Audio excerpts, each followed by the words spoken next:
आज हम अध्याय 3 दो चर वाले रैखिक समीकरण युग्म की प्रश्नावली 3.2 का प्रश्न पहला सॉल्व करेंगे, जिसमें हमें निम्न रैखिक समीकरण युग्म को प्रतिस्थापन विधि से हल करना है। अब हम प्रश्न छठवां सॉल्व करेंगे।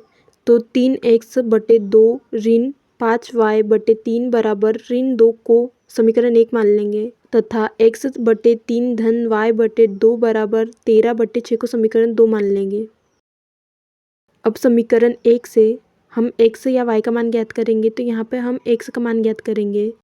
अब इसको सॉल्व करेंगे तो एलसीएम 2 और 3 का 6 आएगा। 2 से 6 में भाग देंगे तो 3 आएगा और 3 का गुना 3x में करेंगे तो 9x आएगा। ऋण 3 का भाग 6 में देंगे तो 2 आएगा और 2 का गुना 5y में करेंगे तो 10y आएगा। अब इसको सॉल्व करेंगे तो 9x ऋण 10y। अब 6 उधर पक्षांतर होगा तो गुने में आएगा, तो 6 और गुणित 2 होगा तो ऋण 12 आएगा। अब हम x का मान निकालेंगे तो x को बाहर निकाल लेंगे। ऋण 12 10y पक्षांतर होगा तो धन में आएगा तो 10y तथा 9 गुने में तो इधर आके भाग में होगा तो बटे 9। इसको हम समीकरण 3 मान लेंगे। अब समीकरण 3 से x का मान समीकरण 2 में रखने पर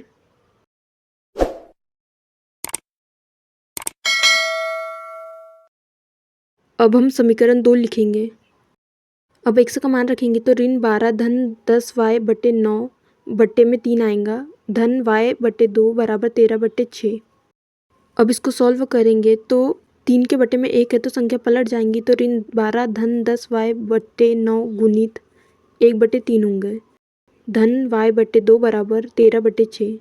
अब इसको सॉल्व करेंगे तो ऋण 12 धन 10y/9 का गुना 3 में करेंगे तो 27 आएगा, धन y/2 बराबर 13/6। अब इसको सॉल्व करेंगे तो एलसीएम 54 आएगा। 27 में 54 से भाग देंगे तो 2 आएगा और 2 का गुना 12 में करेंगे तो ऋण 24 आएगा, धन 20y। 2 का भाग 54 में देंगे तो 27 आएगा और 27 का गुना y में करेंगे तो 27y आएगा, बराबर 13/6। अब इसको सॉल्व करेंगे तो ऋण 24 धन 20 और 27 47y होगा बट्टे 54 बराबर 13/6। अब 6 से 54 9 बार कट जाएगा। अब हम y का मान निकालेंगे तो 47y बाहर आ जाएगा और बचेगा 13 धन 24 और 9 भाग में है तो गुने में आएगा। अब इसको सॉल्व करेंगे 13 गुणित 9 तो 117/24 आएगा, तो 47y बराबर 117 और 24 को जोड़ेंगे तो 141 उत्तर आएगा। अब y बराबर 141 47 गुने में तो उधर भाग में आएगा, तो y का मान हमें 47 से 141 3 बार कटेगा तो y का मान हमें 3 प्राप्त होगा। अब y का मान समीकरण 3 में रखने पर अब समीकरण 3 में मान रखेंगे तो हम समीकरण 3 को लिखेंगे। अब हम मान रखेंगे तो x बराबर ऋण 12 धन 10 गुणित 3/9।